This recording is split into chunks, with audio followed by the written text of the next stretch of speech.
Hey guys, I just want to go over some of the presentation requirements. So I have open here the example presentation that I have posted on Blackboard. Please also make sure that you read through the presentation assignment sheet again before submitting your presentation. Also, you're required to include visual elements in your presentation. At least 2 are required. These visual elements should not just be for entertainment purposes, they should actually aid in the presentation of your information. So do not include an irrelevant visual. Do not include a visual that you don't comment on during your narration. Make sure that it's actually helping you present the information and support your argument. Here is how to cite an image in APA, both in text and on the reference page, so please follow this. And now we will look at the example presentation. Here's the title slide. We have the title and we have the student's name here. The next one, this is the hook for this presentation. Notice that this is source information here, and so this student has included an in-text citation with it. That is a requirement for this presentation. You must include in-text citations. If you don't include in-text citations, you will not receive a passing grade for this assignment. Also, this student has included citations for the 2 images here. It looks like this image came from one of her original sources, but this image she found separately, and so she added a source. Feel free to add as many sources as you need to for this assignment. The requirements, however, remain the same. At least 3 sources still have to be scholarly. You have to use at least 5 still, and they should all be very credible sources. The sources for your images and visuals will not count toward your 5 sources. Okay, next is the thesis slide. This student has included her overall argument as well as her main points here. Her main points are that nuclear power is safer, environmentally friendly, and more reliable. And she put those in bigger font and bold. You don't have to do that, but you can. You can also choose to separate your argument from your main points in this slide. For example, your argument could be one bullet point, and then your main points could be separate bullet points below it. Either way is fine, just make sure you include a thesis slide. You should not be reading directly from your slides unless you're reading the thesis slide or a direct quote. Make sure you include direct quotes very sparingly, however. Next, she includes a definition of nuclear power with a good illustration of it here, which she goes over.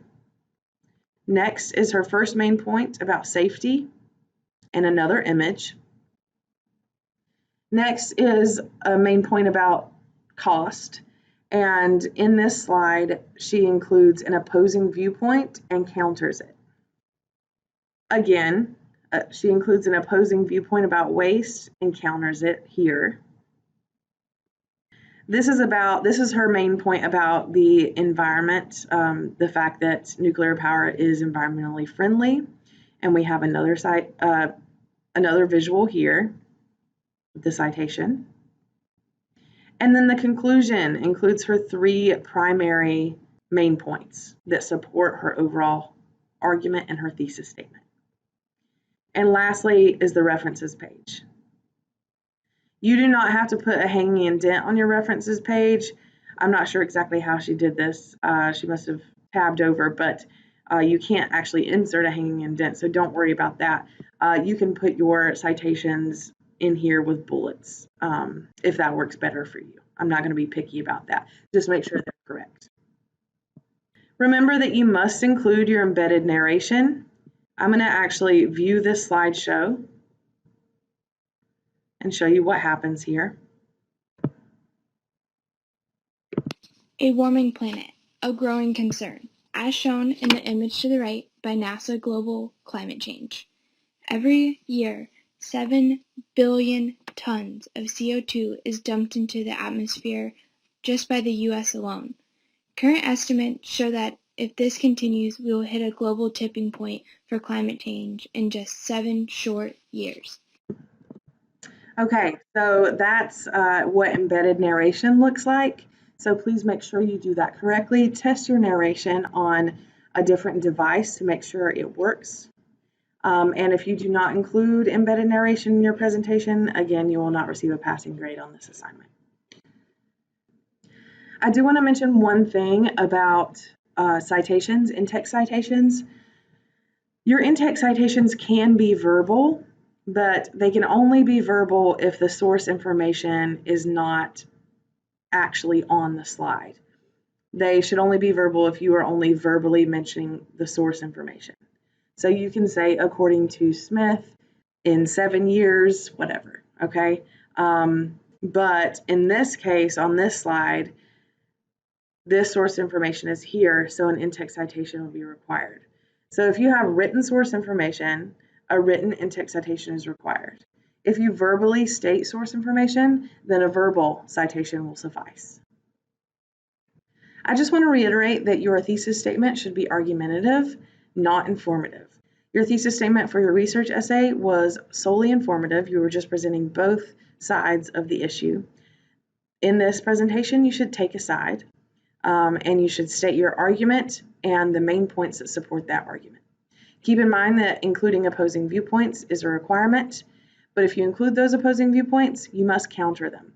Just including them will contradict your argument, but countering them will not leave any holes in your argument for your audience to question. As always, feel free to email me if you have any questions at all.